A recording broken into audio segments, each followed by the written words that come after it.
وما أرسلناك إلا كافة للناس بشيرا ونذيرا ولكن أكثر الناس لا يعلمون. السلام عليكم ورحمة الله وبركاته. من عاد مريضا ناداه مناد إن طبت وطاب ممشاك وتبوأت من الجنة منزلا. Keselni ziyaret qilishning hukmi nima? Keselga qandoq muomala qilamiz? Uning haqida qandoq duo qilamiz? Keselga qandoq tasalli beramiz? Kesel ziyaret qilishning odatlari nimalardan iborat? Qani suhbatimizning davomiga marhamat.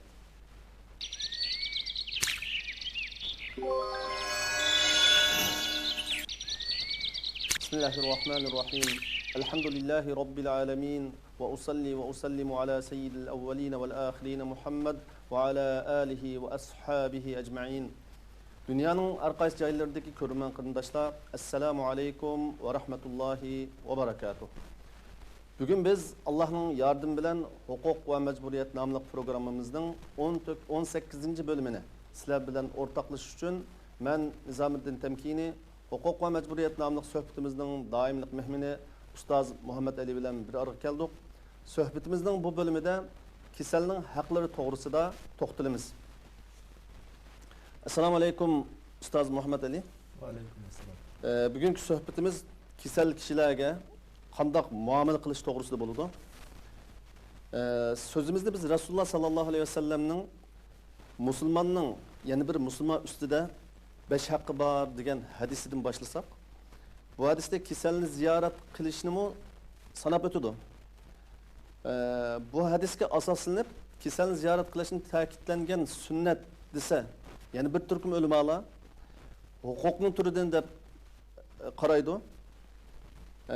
Yani vacib kifoya deb qaragan ulamolar bo'lgan. Mushunga asoslanib turib, kesel yo'qlash to'g'risida bir to'xtalib o'tsak, kesel yo'qlashning shariatdagi o'rni nima?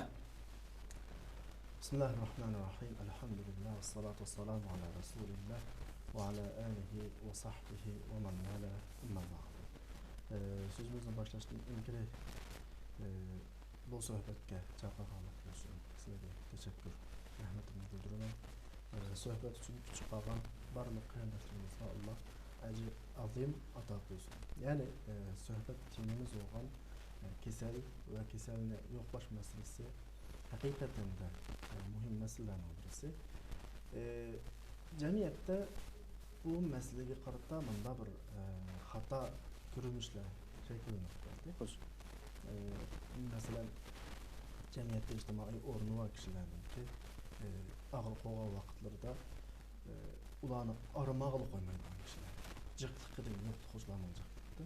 Ama ictimai ornu yok kişiler ağır qoğa vaqtda ulanı yoqlaydıgan bir muadilinin bulmaslık edek. Şu başka bu sohbetin bu şekilde ulaştırılışı naiti, muhim ve muvafık deb qarayım. Adam ağırğa vaqtida birisiga dard to'kis keladi. Yani dard to'kadigan birisini favqulodda xohlaydi. Chunki u og'riydi, yani kasallik degan gap ma'lum darajada uningda bir xil og'riq qoldi, ruhiy jihat sunish bo'libmi, faqat og'rib boqmagan hayotida bek ko'p kasal tatmagan kishilar uchun favqulodda og'ir bo'ladi. Xuddi kichik bola yiqilib tushgan yoki bir zararga uchragan vaqtda dadasi yoki onasiga o'zining uchragan bu zarari yoki uchragan bu ishiga nisbatan dard kelgandek yo'qlab kelgan kishilarning yo'qligini kasalga nisbatan favqulodda bir tasalli bo'ladi, ruhiy ko'tarish.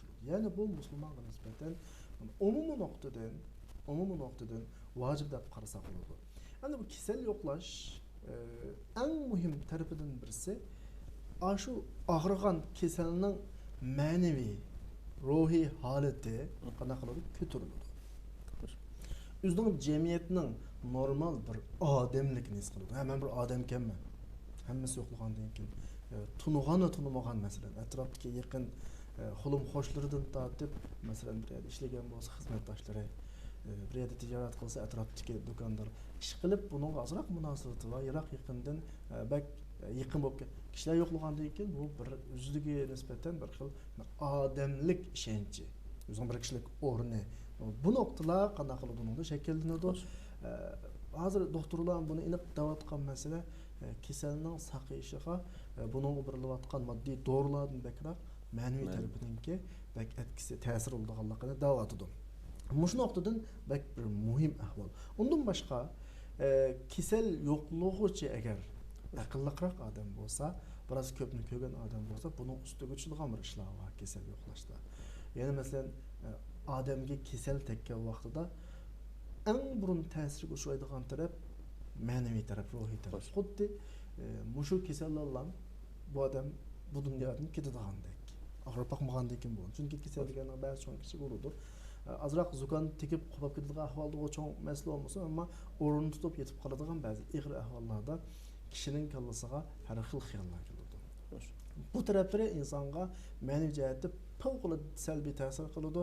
Bu salbiy ta'sirning natijasida bu odamning kasali kundan kunga qanaqib ketishi mumkin, ig'irlab ketishi mumkin. Yo'qlagan kishi agar azroq bir pamparasatlik bo'lib qolsa, yo'qlagan vaqtida boshqalarningmi mashta bir kasallar giribtor bo'lganligini, asallar turib ketganligini, hozir jamiyatda yurayotganligini, masalan falon mana kasal bo'lgan, saqayib ketdi degandek, kasalga nisbatan o'zining kasalining ruhiy besimidan qutuladigan bir gap so'zlarni qo'yib chikitish orqali cho'ng bir yaxshilik qilgan bo'ladi. Mana mushu degandek mushu taraflardan kasal yo'qlash bak bir hatto bir jonni qutqizib verish deb o'ylasak bo'ldi. Cho'ng jihatdan boshqalarning qalbiga aqllisi xushallikni kirgizish, boshqalarning qalbidagi ruhiy jihatga tushkunlikni yo'q qilish, mush nuqtalardan bu umumiy nuqtadan bir vacib derecalik muhim işlardan birisi. Yani benim tasavvurumda kasal yo'qlagan adam Allah subhanahu wa ta'ala'nınki bir merhametiga erishgan adam.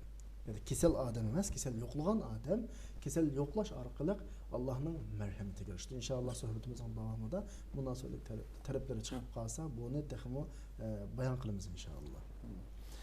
Peygamberimiz sallallohu alayhi vasallamninki yana bir hadisida Ya ibn Adam maridtu falam ta'udni qal ey Robbi kayfa a'uduk ve ente rabbul alamin degan bu hadisni qanday tushunamiz sen?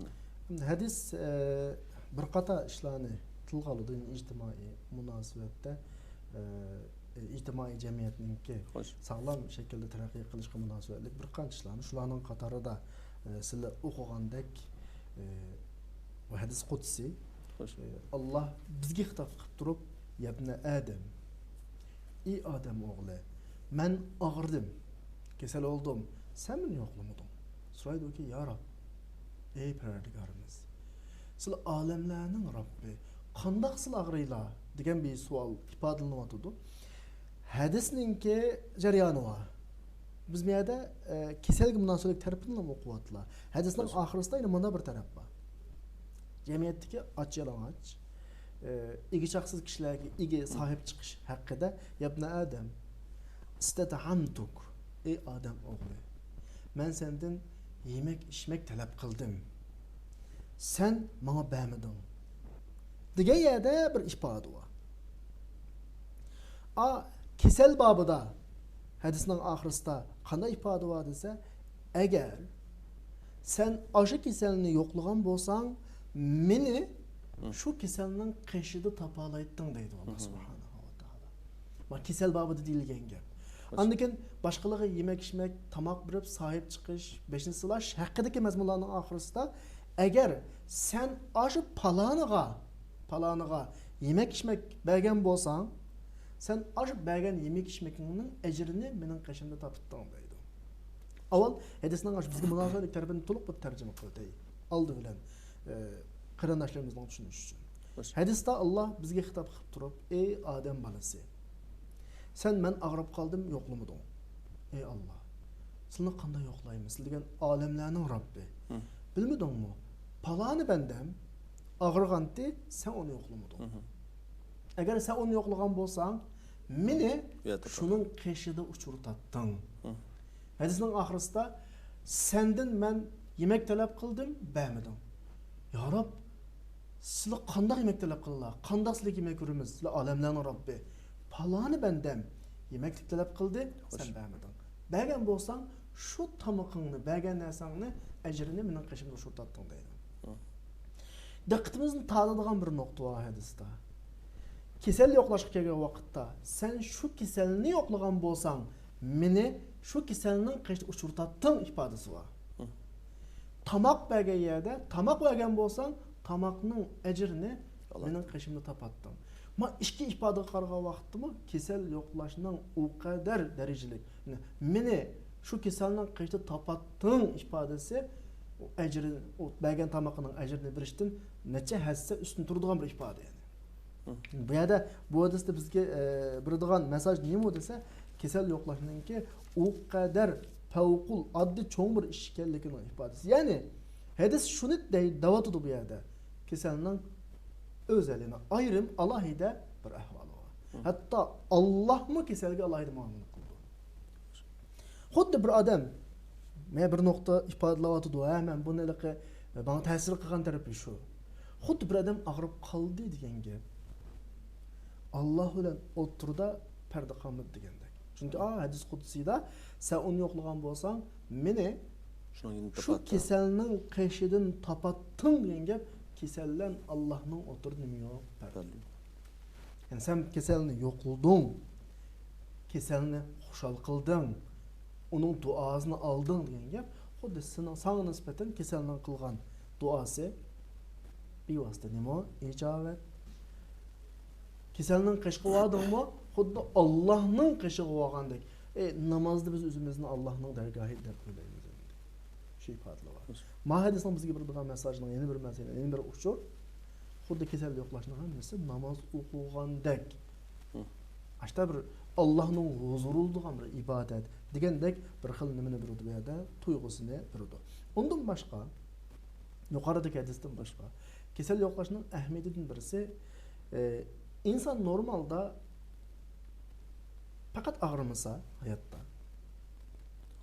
bir falaketke yolakmasa, ticaret işlerinde umutsuzlukka uçurap ziyan tartmasa, bağın sıra bir xil neyimden özgüvenini, favqulodda hamma narsa mening qo'limda.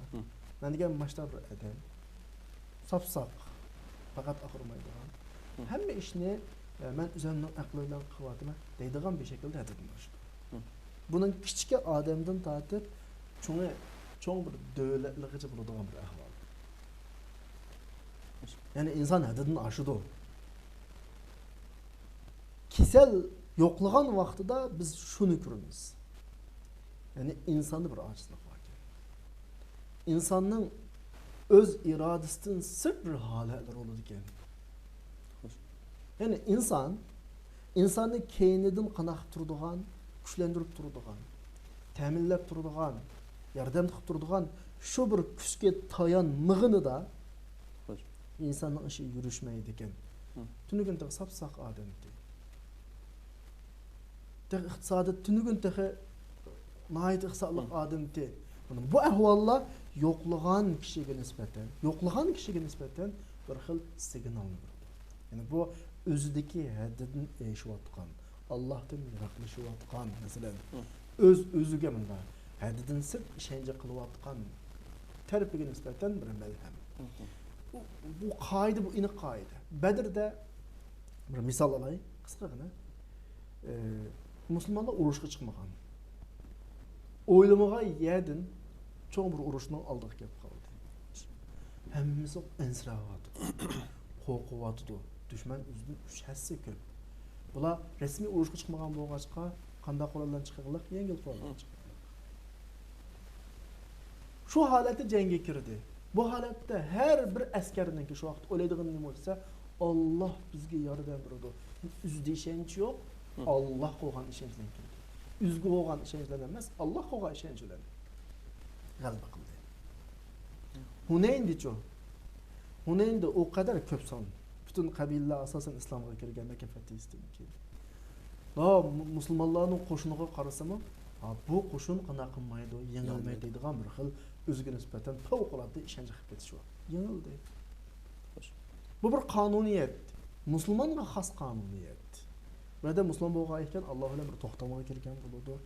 Musulmon bo'lishining sharti biz to'liq sababini qilamiz, ammo tamomiy kuch-quvvatning hammani kimga nisbat beramiz? Allohga. Shunga duolarimizning har doim birisi la havla va la quvvata illa billahil aliyyil azim. Bu şekilde yani. Allah razı olsun. Ondaqda insanın ki bir kasalga mubtala bo'lishinin o'zi Allohga Cenab-ı Allah Subhanahu wa Taala şu insanın o'ziga yaqinlashtirishni iroda qilgan deb tushunsak bo'ldi ekanda. Yani insonga kimligini tuntudu.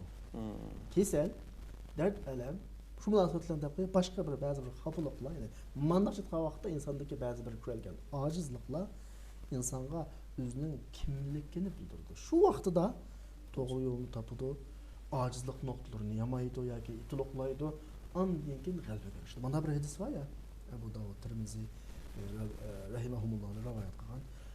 Fa innama turzaquna va tunsaruna bidu'afaikum.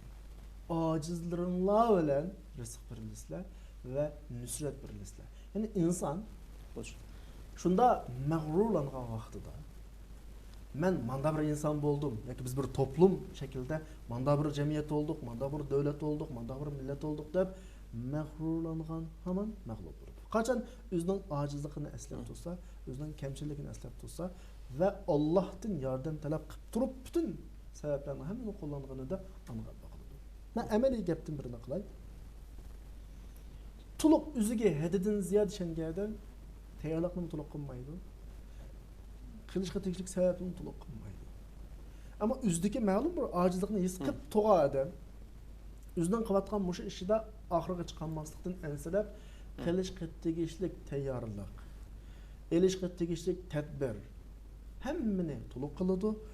Oladigan qadamlarni ehtiyotla oladi.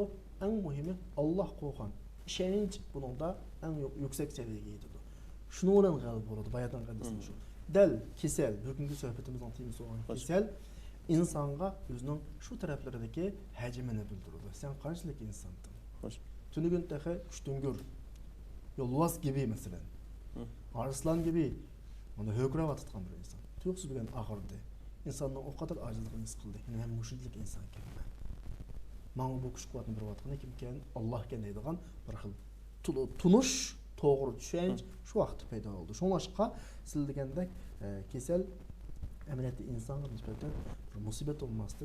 İnsandan manfaat uchun berilgan bir qitimliq nima ogohlantirish signali. Hadi mesela bizning mana shu Uyghur cemiyetimizde, Melvete ve sırtıda bolsun. Bizden özümüzden örüp adetlerimizde kisel yoklaş, bu umumlaşkan bir iş. Yani ama tonuyduğun, bilgen kişilerle, özümüzdeki ictimai alaka dairimizle kisel yoklaşıdığın iş var. Bu sünnetin bu mana çıkandı o ya ki başka bir mana düşünüşümüz mümkün mü? İnsan köp hallarda meyli dini emirler, dini talimatlar, mesela bununla okşayan, dini vacibatlarını kılışta köp hallarda öz dairesinde buludu. Benim söhbetinin beşide kıstırıp koygan bazı sözlerimden maksat kılavatkanım. Okşaş işki tunuş, okşaş işki yakın, birisi cemiyeti ictimai ornu var, birisinin cemiyetinin misi yok, ictimai ornu yok. İctimai ornu var, yoklaydıgan, ornu yok ne? Yoklamaydıgan noktaga qartılgan. Tabii ki biz tunumaydigan hiç alakamız yok insanlar bilen tabii bazı işlerini qıplanmaymiz.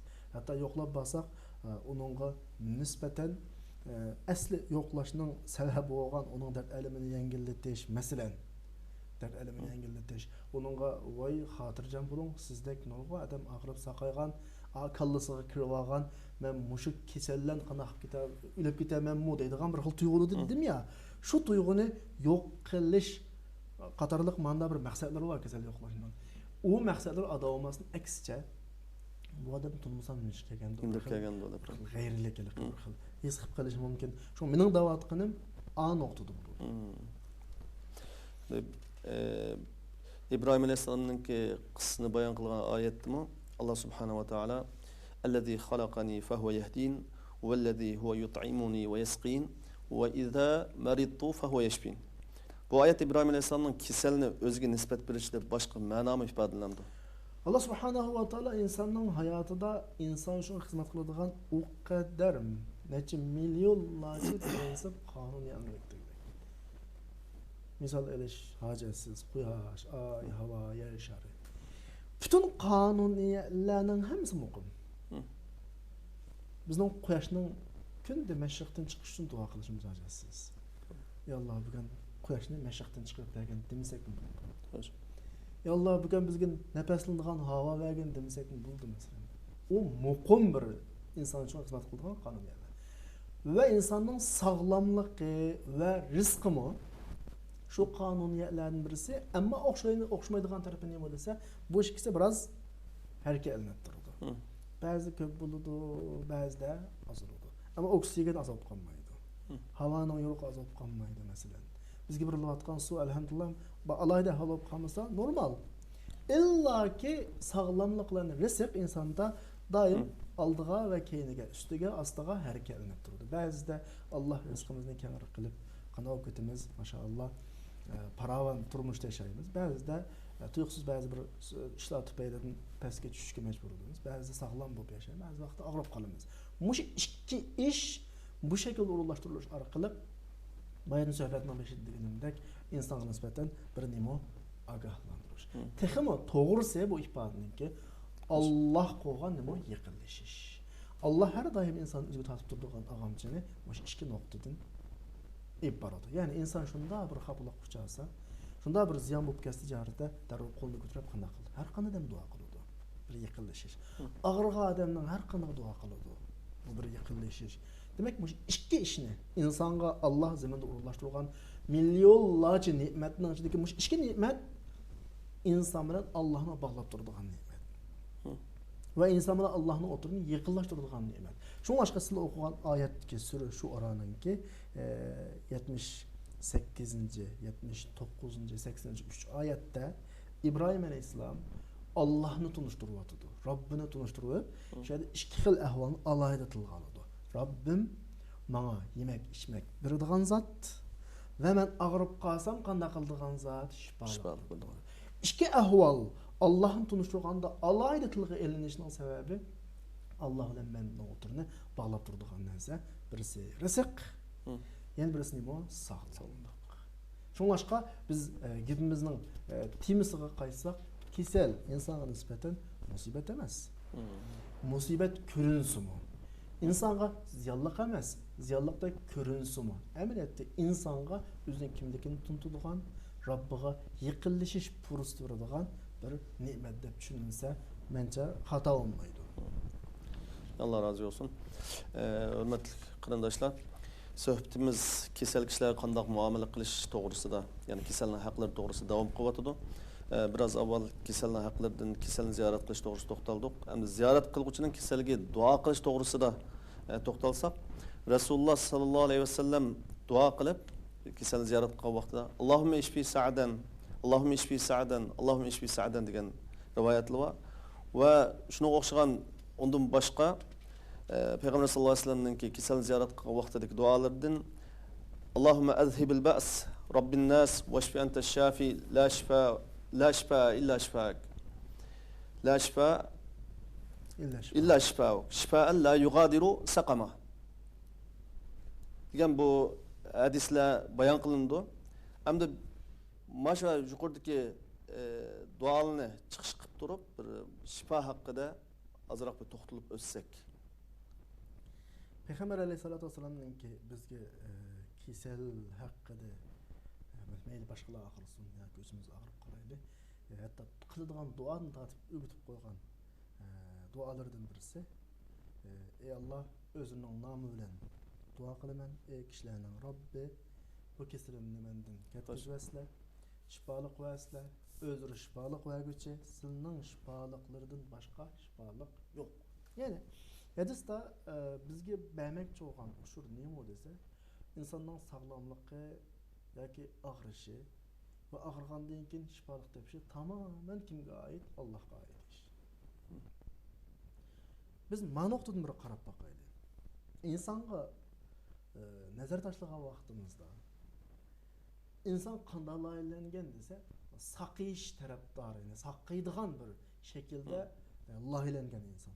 Qanday saqiydigan shaklda?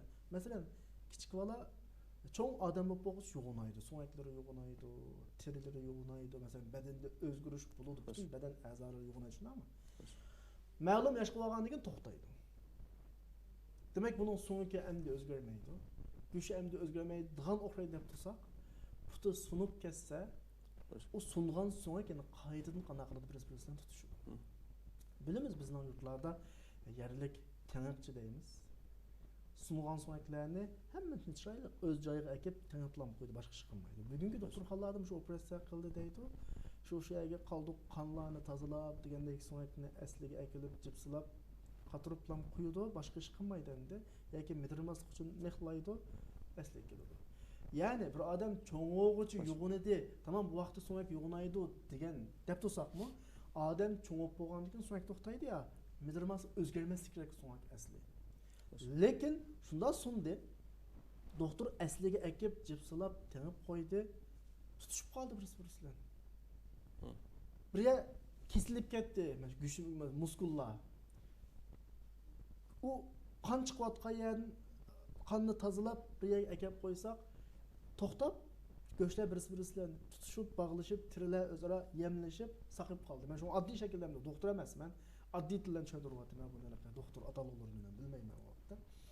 Ammo demakchi o'g'lim nima desa, normal yo'g'ilmayotgan, o'smayotgan bir insonniki shunda puti sungan yoki bir yeri jarohatlangan hamallam bu yerda bir sistem bor.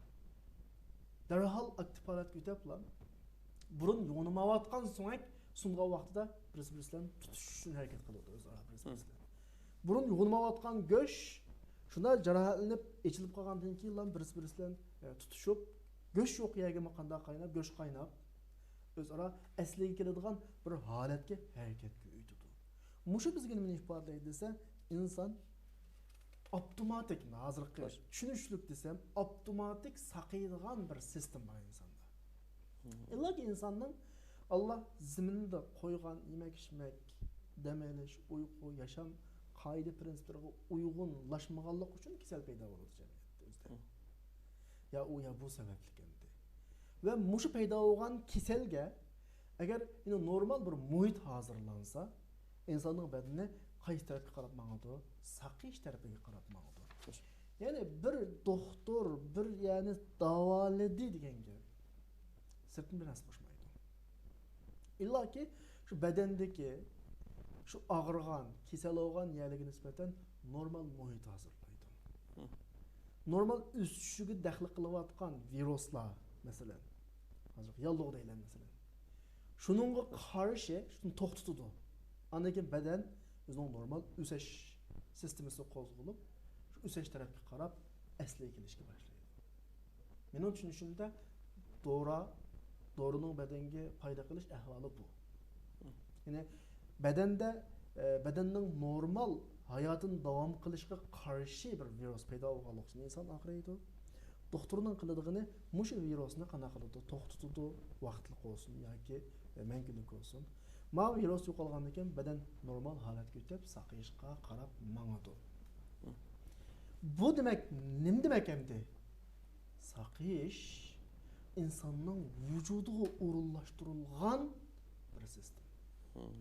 Bu noktadan men saqaydim degan vaqtimda buni hali xidordan emas kimdan ko'rma? Alloh. Doğru faqat sabab bo'lishimiz var. Hadisda ente shafi. Ey Allah, o'zri shifolik verguchi. Sizning shifoliklardan boshqa shifolik yo'q degani asli saqiyish hukmi insonning vujudida bor. Saqiyish iqtidori insonning vujudida bor. Doktordan qilgani faqat insonning vujudining shu saqiyish, yaxshilanish tarafiga qarab mangadigan muhit hozirlash bas. Qolganda saqiylikni inson o'zi. Endi bu sistemni, bu iqtidorni yoki bu alohidlikni inson vujudiga kim qo'ygan? Alloh qo'ygan. Bu nuqtadan shu saqaytish, saqiyish, shifolik hammasi kimdan? Alloh subhanahu va taolo. Hadisning bizga berayotgan tushunchasi bu. Meni oladigan tushuncham bu. Bunda shu yuqorqi dua tusa algan şu hadislerden Peygamber sallallahu aleyhi ve sellem'den ki keselni ziyaret qilguvchi keselge shifoning Allah tarafidan bo'lganligini bildirib qo'yishi lozim bo'ladimi endi? Ya'ni bir gap mushu savolga nisbatan esimga keldi yana savolga javob shaklida. Shuni tushunishimiz kerak. Doktormi shuni tushunish kerak. Keselmi shuni tushunish kerak. Bu yerdan bu hadisdan ikki xil narsa chiqadi. Allah shifolik birdig'anligiga doktormi ishonish kerak va kasalmi qana qilish kerak ishonish kerak. Doktorning ishongini nima deb ifodalanadi desizlar? Doktorning kallasida Allah bir kasalni bergan ekan. Bu kasalning cho'qim nimasi bor, doğrusu bor. Allah buningga shifolik beradi degan tushuncha o'rniga doktor tumaydi, jim tumaydi. İzdinidu. Bu kasal cho'qim saqlaydi. Allah cho'qim shifolik qiladi. İzdinidu. Bu vazifa doktorga tushadi. Hadis bizga shu ishoratni beradi, shu mesajni beradi. Kasalchi desa olamlarning Robbi bo'lgan, qudrat egisi bo'lgan zotning o'zini saqaytiradiganligiga ishongan vaqtida uning ma'naviy ruhiy jihatdagi tushkunlik sababidan kesal ig'lab ketadigan hech qanday bir salbiy ta'siriga qanday uchramaydi. Yamanchiq ahvollar va misollar bor. Ba'zi doktorlar kasalga da'vat etadi. Siz palani rakopsiz ya bu kuni kasal olibsiz, ya ishga umringiz qolibdi yoki 3 oy umringiz qolibdi. Qarasa hepsidan gulab qolgan. Ba'zi necha yil umr ko'rgan. Nimishqa desa chunki 2-3 oylik umr emas, 10 yillik umrin qolibdi deb kesin agar qo'lga qog'ozni rasm berilsa, balkim shu odam 10 yil yashayolmaydi. İnsan Allah subhanahu va taoloning insonning hayotini yushunlar. Bu insonga berilgan bir ne'mat bu. Agar sen 50 yil umr ko'rsa deb bir aniq bir vitilinsa masalan, unaqa emas-ku, inson 50 yil xushal yashayolmaydi. Shu Allah yushun qilgan uni kasalga kelib insonning ma'naviy tarafi bak muhim, ruhiy tarafi bak muhim. Doktor aka bilan sizning 2-3 oy umringiz qolibdi dedimi? Bo'ldi u kasal 2-3 oy emas, balkim 2 kunda yoki 2 haftada vafot etib ketishi mumkin. Shunga hadisdan bizga beradigan mesaj nima u desa, birisi doktorninki bu kasalning mutlaq doğrusuna bog'liqligiga ishonish. Allohning shifolik qilganligiga va izlanish kerak. Uning vazifasi o. Kasalning bu hadisdan oladigan nima desa, xotirjam bo'lish. Ko'nglini rahat tutish va yo'qlab kirganlarni musha hadisga o'xshash va boshqa so'zlarni qilish orqali buni rahatlatish. Kallasga kirib olgan ölüm qayg'usini qanday qilib chiqaratish. Bu bek muhim nokta. Undaqda masalan bizningki ba'zi doktorlarimizningki masalan bular albatta diniy nuqtadan chiqish qilib demasligi mumkin. O'zining kasbining taqozosi bo'yicha o'zining bilgan shu kasbningki doirasi ichida, bilgisi ichida yoki shu mazkur kasalningki ig'ir yoki yenilikka qarab turib manchilik umr ko'rishi mumkin deb taxmin qilib siz manchilik yo kasalning yaqinlariga masalan bu kasal manchilik umr ko'rishi mumkin yaxshi biqib o'ylanglar u bu deydigan o'xshash gapni deyishi va kasalning yaqinlariningmi yoki kasalning o'zidanmi doktor meni qutqizib oling deyishi deganga o'xshagan so'zlarning sodir bo'lishiningki xato ekanligini tushundimmi hozir endi sizlarning yuqorqi so'zlardan ilmiy nuqtadan insonning a'zolarining hammasining ma'lum darajada bir insonning hayotining davomlashi uchun yaraydigan bir kalite sifat bo'ladi. İnsanlar mesela asosiy rais a'zolari kadin chiqib qolsa inson yashayolmaydi. Doktor ishidagi ahvolga qarab turib, palaniyaninki hozirgi ahvolidan qaraganda manchilik bardashlik qilish mumkin. U ya kadin chiqqan inson o'ladi qanday qamdi. Bu nuqtadan ilmiy nuqtadan deyishi mumkin. O doktorning uni bilishi xato emas. Uni faraz qilishi xato emas. Ammo axloqiy nuqtadan kasalga bo'lgan kuyinishi nuqtadan buni kasalni o'ziga oshkorlab bir-iki ig'ir kasalni ishga qilitish bu axloqiy nuqtadan to'g'ri ish emas. Ammo yaqin tuqqanlarga yoki kasalning valiylariga ma'lum tayyorlik yoki ba'zi ishlar uchun oldin ola xabar berilsa cho'maslik yo'q. Yana takrar ta'kidlaydiganimiz nima desa, shu og'riq azobini tortayotgan kasalning amal qilib og'riqni yengillatish kerak, ruhini ko'tarish kerak, og'riqni ig'irlashtirishga yoki bir alam ustiga alam qo'shib ruhiy tushkunlikni ham ig'irlashtirishga bo'lmaydi. Masalan, kasal ziyorat qiluvchi kasalning yendan tezroq ayrilish kerakmi yoki uzoqroq ma'lum muddat Yani vaqtini uzoqroq o'ltirishi o'ltasin bo'lamdi va bu vaqt sunnatning ko'rsatmasi. Hamda kesel bir xil rahatsızlık insandaki. Bu vaqtda kesel biraz rahatga muhtoj. Ba'zi keseller var belki yo'ginib turolmaydigan, ba'zi keseller var pat suxanaga bormas bo'lmaydigan, ba'zi keseller var dorilarni yoki o'kullarni olmas olmaydigan. Ondan keyin o'kul selishi yani yoki boshqa ishlar bir xil afsiz bo'lishi mumkin. Mushu nuqtalarni o'ylagan vaqtida keselning qashig'iga kirgan vaqtimizdagi asli prinsip uzun o'tmaslik. Yani en kısa bir şekilde ko'nglini ko'tarsak ko'tardik deydigan yaxshi gaplarimiz olsa, dedik ekiladigan so'g' salamlarimiz olsa, ba'diq duo salamlarni qildik. Undan keyin tez fursatda qanday qilish kerak, ayrilish kerak. Bu asli sunnat. Ammo kesel endi odam qaraydigan kesel. Qarasa o yerda qo'psizlik bo'lmagan, yolg'iz odam sirab qoldi. Paranglashadigan odam bo'lsa ruhiy qanday qilinadi? Ko'tariladi. Va kesel shuni xohlaydi. Ma ahvol bo'lib qolsa, u vaqtda masala yo'q.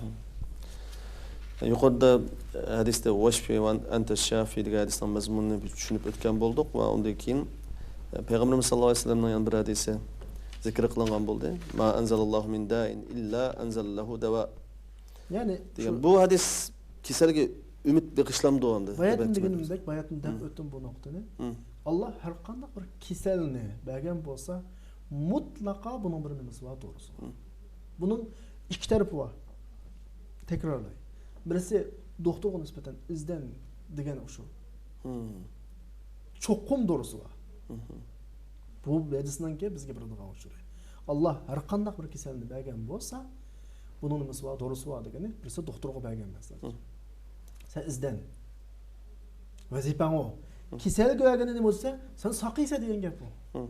Bunun keselinin maneviyetinin götürülüşüne nispeten favqulodda nimasi var? Muhimdir. Yani ümitsizlenmeslik yani. Kesel şunu inip bilish kerakki, men saqiyman.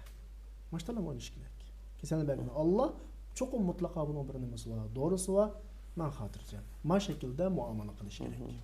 Yani şifani Allah nisbat bilish hergizmi doktor ko'rinishini cheklab ya ona deganlik emas. Shifoni Allohga nisbat berish deganlikning o'zi keselga nisbatan favqulodda bir ishonch uradigan ish. Bu hergizmi doktorga borma, uyda yot, kesilingga Xudo ya unda shu, nada unda ish bor. Allah bayatın deganimizdek dunyoda o qadar sabab qonuniylarni o'tirib qo'ydi. Her ishninki muqaddimasini qilsang natija chiqadi dedi. Shu ishlarning qatoridan birisi og'riq. Og'riqni Allah yaratdi. Keselni Allah yarattı. Ve bu keselliğe karşı doğrunu kim yarattı? Allah yarattı. Allah'ın bizim talep qilgani ağırdan bu kesel, bu doğrunu ekip tepip ya kullan degan buyruqi. Biz şu buncha qilib undan keyinkini butunlay kimga qo'yamiz? Allah. Yani bunda bir nokta var. Ben qisqa ikki jumlaga xuloslay.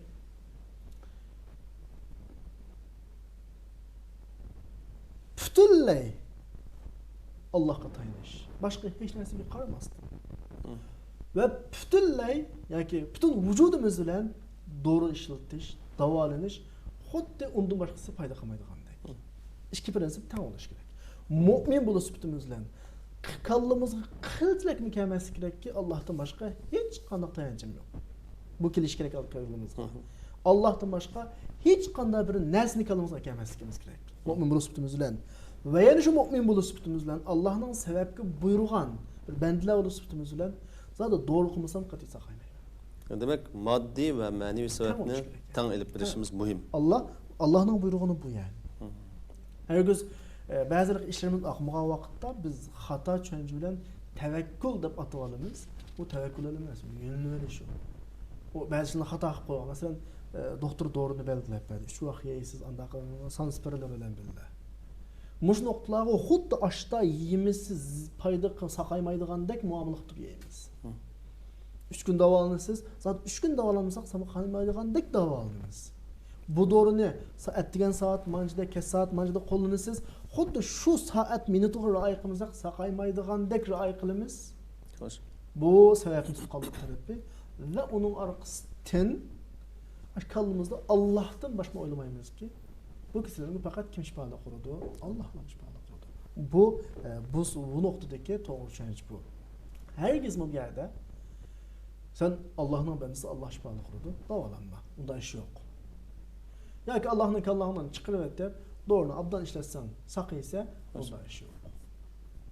Biz mümin buluruz bütünümüzle bu iki nokta bizden bulunduğu tam oldu. Yani bir sualım ama biraz eşik doğru kıldı bu meseleni aydınlaştırışqa. Cemiyetimizde körülüvatkan ve ya ki bazıları sel qaravatkan ve yana bazıları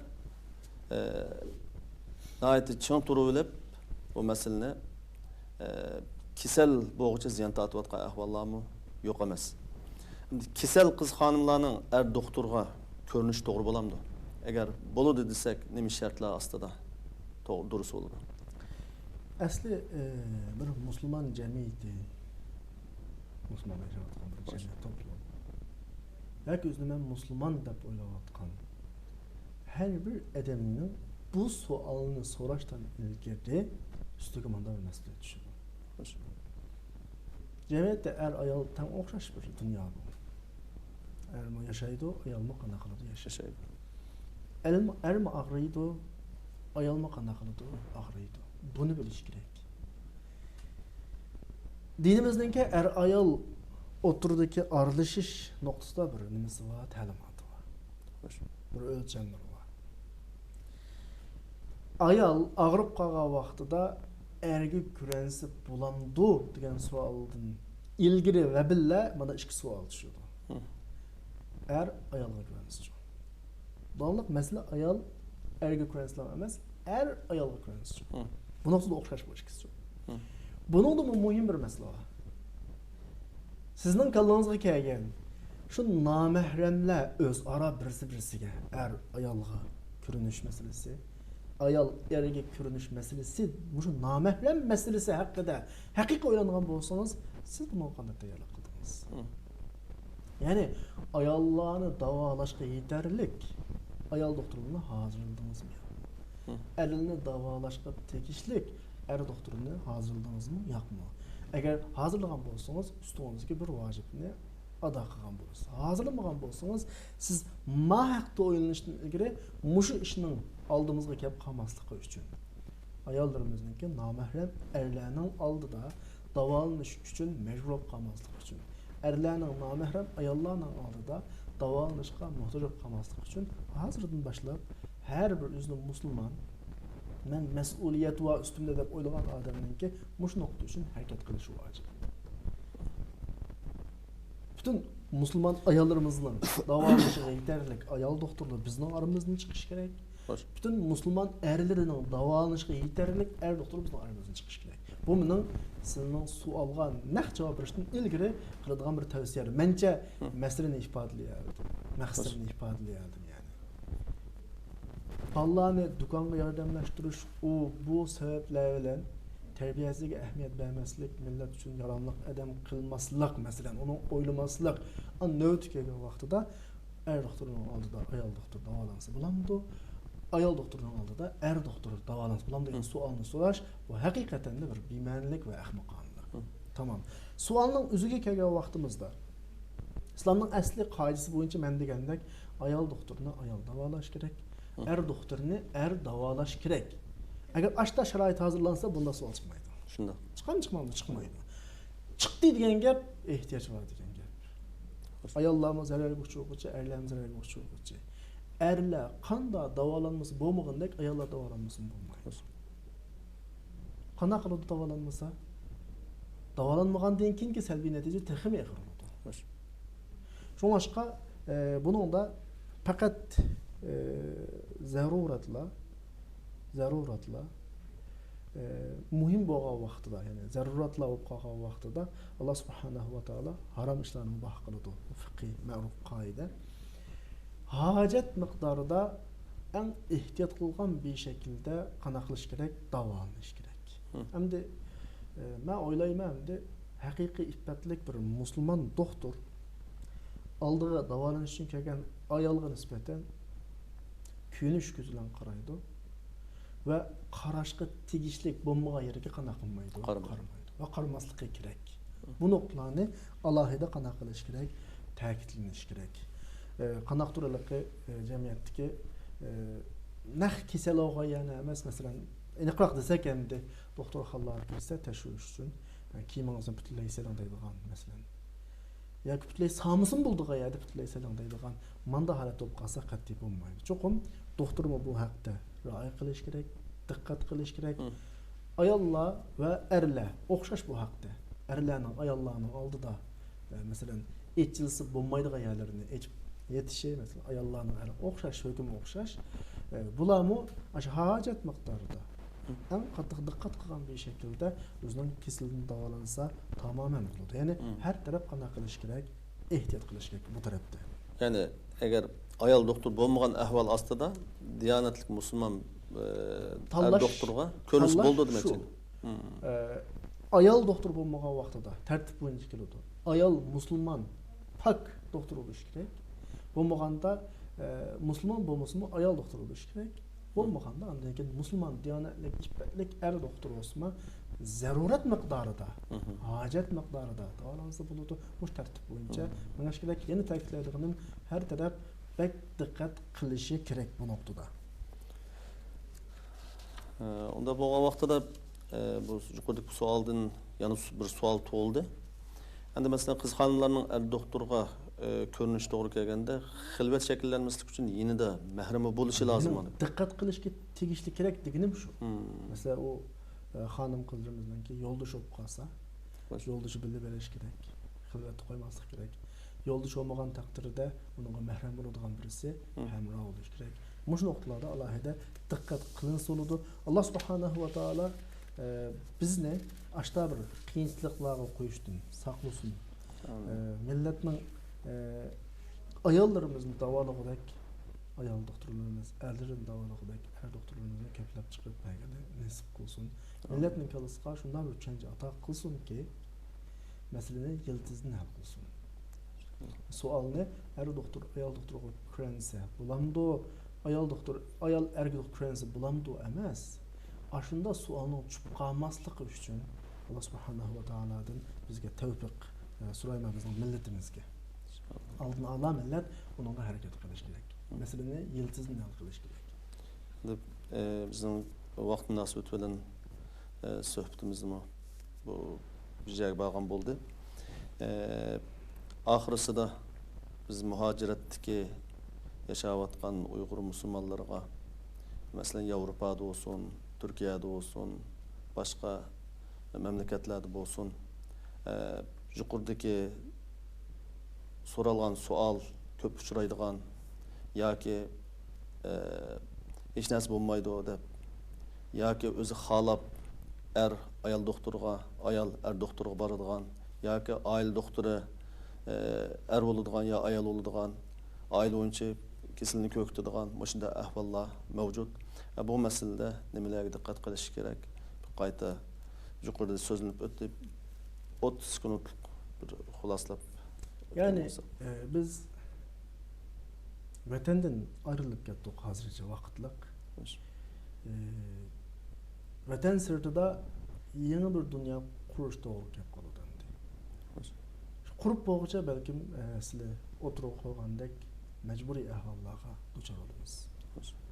Ama şunun üçün hem de ben qarindoshlarımga tavsiye bir millatninki dini qimmat qarashi, urf odati saqlanishga kerak bo'lgan taraflarning hammasiga ko'ngil bo'lsa, vatan sirtidagi bir butun jamiyatimizni to'liq qurib chiqsak, bugun kasal munosabat bilan chiqdi bu gap. Bir mush munosabat bilan texmo masalani shaxslab tafsilotiga kirsak, qisqacha xulosa shaklida. Masalan, bugungi so'ralgan savolga o'xshash o'zimizni davolaydigan doktorimiz o'zimizdan chiqishi. Buning uchun millat harakat qilishi, nima kerak bo'lsa shuni qilishi.